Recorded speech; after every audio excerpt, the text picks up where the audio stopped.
the plan.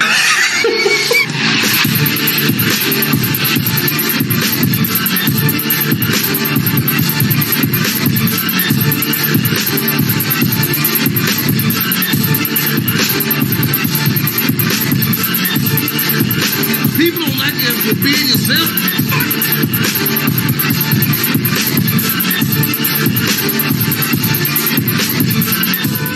Send you here for life.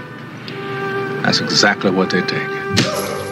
I believe in two things: discipline. Help me, God! And the Bible. Here you're Talking about hope. Let me tell you something, my friend. Hope is a dangerous thing. Damn it, Dufresne, you're putting me behind. Hope can drive a man insane. You better be sick or dead in there, I kid you not. You better get used to that idea. Oh my holy God. What's going on, YouTube? We back in the Low Key Cave, Keyshawn Nimes YouTube page, aka Mr. Low Key, and we back with another movie review. This time we got a retro movie review of the Shawshank Redemption, 1994, directed by Frank Durabout, starring Tim Robbins and Morgan Freeman. Definitely a classic, man. If you're talking about introductions as far as to prison movies, this definitely was my introduction to prison movies. I had never seen Oz yet. I hadn't seen American Me yet. Blood In, Blood Out, Lockdown. I hadn't seen none of those movies yet. This was my introduction, man. So going into this, we have our character starring Tim Robbins, Andy Dufresne, who was pretty much framed for the murder of his wife after finding out she's been cheating. The thing about this character is his mannerisms. He's so nonchalant about everything. Even when he's in court doing deposition or whatever, it's the way he's talking about the events that happened. It's like, well, yeah, she was cheating. I came in. I don't know. I was confused. And it's the way he's talking about everything. And it's like, do you care?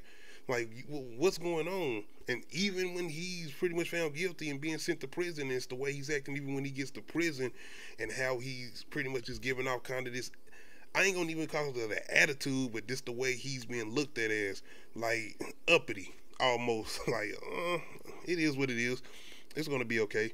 And it's almost like he has some type of hopelessness in him, where it's like nothing really bothers him. Like, he's good. He's gonna get through it no matter what.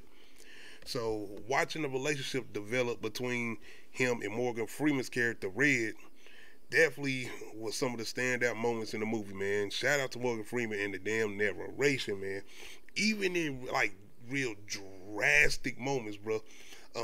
Scenes where they got your boy Andy when he getting assaulted, and you got goddamn Morgan Freeman coming in with the narration, like, man, maybe it ain't gonna be that bad. Maybe Andy gonna be good.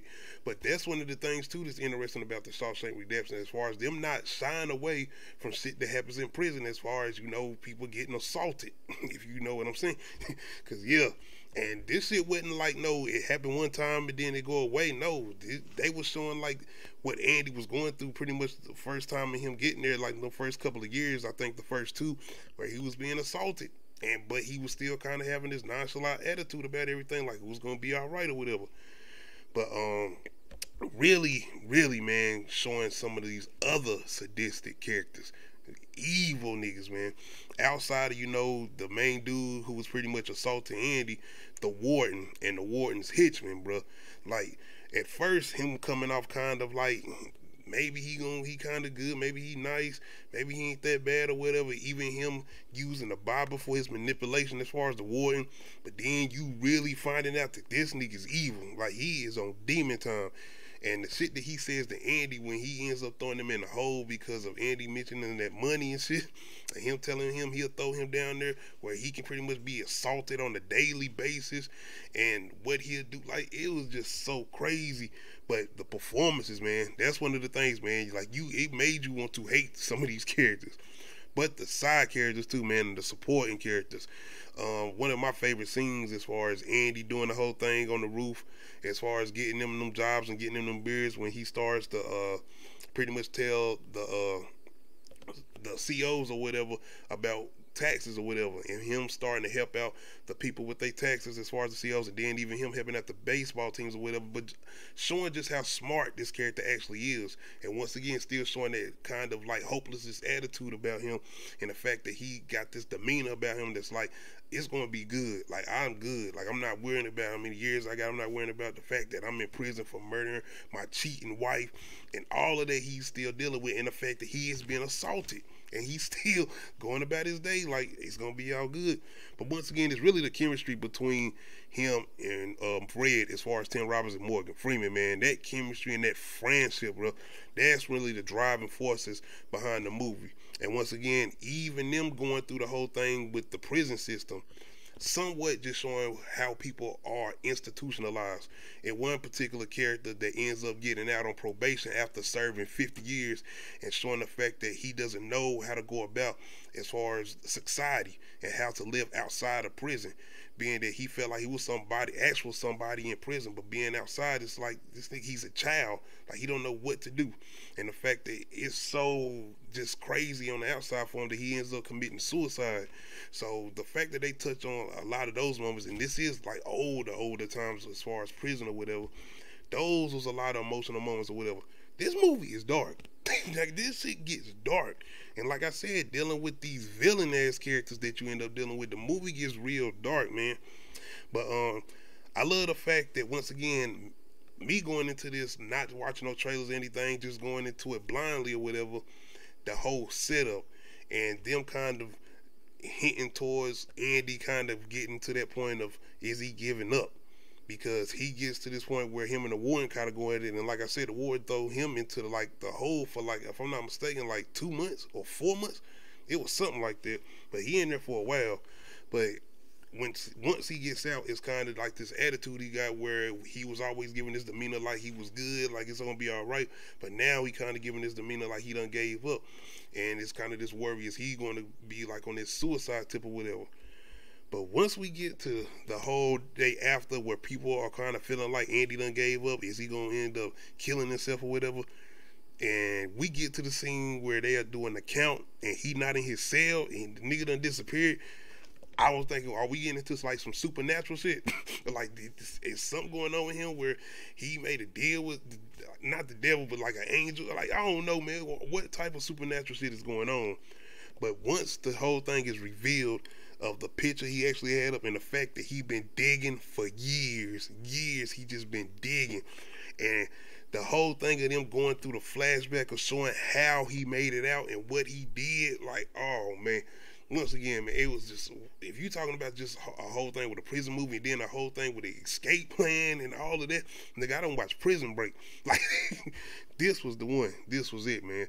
But once again, just them showing what Andy had to go through to escape. The whole thing with him crawling through the sewer, and once again, Morgan Freeman coming through with that narration, making it sound like maybe it ain't that bad. But this, he made that shit sound like it was bad. 5 football fields he had to crawl through. Once again, you talking about a prison system, the sewer system, all of these prisoners, and him, yeah, and them actually showing the shit. But it's really the end, man. And the whole thing and the revelation of what Andy was doing the whole time, as far as him being in there helping the warden or whatever, but him really getting all this evidence together, showing what the warden had been doing. And like I said, man, these moments of what the warden, as far as evil shit, it's one scene in particular where you got this new prisoner comes in, a very young guy, and Andy is helping him get his GED or whatever, but he ends up finding out that he was actually cellmates with the prisoner who actually was the real killer behind Andy's wife. So his whole thing comes about where they try to go to the warden, but he ends up doing some real sadistic shit, man. Killing one of the guys, and like I said, throwing Andy in a hole. But once Andy gets out, all this evidence comes out, and the whole thing with them going to Shawshank, and the warden ends up killing himself, and the fact that his henchman ends up crying because he getting arrested. Once again, man, you just talk about one of those endings, bro, after everything that Andy had to go through. Yes. But not only that, we still get our buddies, bro. Shout out to that narration, once again, by Morgan Freeman, and him going through the whole thing of after Andy done escaped, and him like, man, you know, I miss my friend, man. I miss my homie. Man, I miss my dog. But the whole thing with actually showing Morgan Freeman and his character and the probation process that he had to go through so many times, and him being denied, and then finally being accepted after he goes in there kind of with a nonchalant attitude himself, like, y'all ain't gonna give it to me, so what you want me to say, what you want me to do, and them actually releasing him. But the whole thing with him and Andy actually coming together at the end, Andy waiting on the beach for him, like, I'm like, oh shit, like, hey. Once again, just watching what both of these characters have been through in their lifetimes, and the fact that they are not institutionalized. I mean, think about Morgan Freeman's character and the fact that he had been locked up as long as he had been locked up. But yeah, man, this is definitely one of my favorite movies. Definitely a top 10 of all time movie, man. Once again, this shit ain't no happy-go-lucky movie. It's got some very dark moments in here. And just like I said, Frank Doorbell, and that nigga got something with him directing prison movies. Like, you know, no Green Mile, he directed that too. But yeah, man, this is definitely one of the top ones. If you haven't seen it, you're doing yourself a disservice. You definitely need to go check it out. I'm thinking everybody done seen this though. But this is definitely one I wanted to get on. So let me know if y'all checked out the Shawshank Redemption 1994, Tim Robbins, Morgan Freeman, directed by Frank Darabont. Definitely go check it out. Make sure you hit that like button. Make sure you hit that subscribe button. Make sure you hit that notification bell. Make sure you know when I upload new videos. Other than that, we out.